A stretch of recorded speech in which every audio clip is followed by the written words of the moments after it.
Hi, my name is Rasal Escultura, and I am a young farmers from Bicol, and I am a member of Agrico of PH.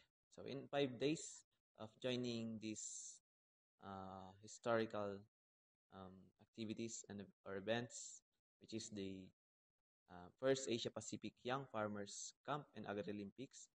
So I have a lot of knowledge and uh, idea that I have gained that I can promote or share into my fellow youth in our community.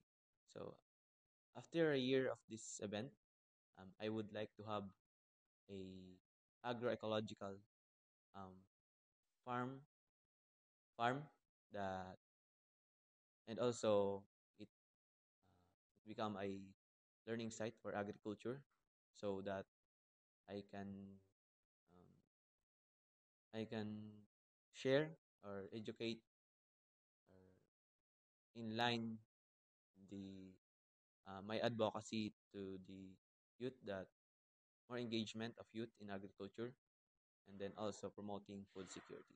So to make this happen, uh, we need a support, especially in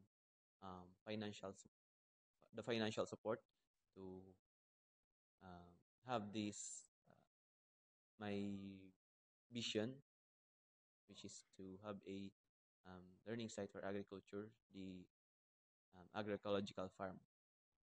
That's all. Thank you. Diba? Or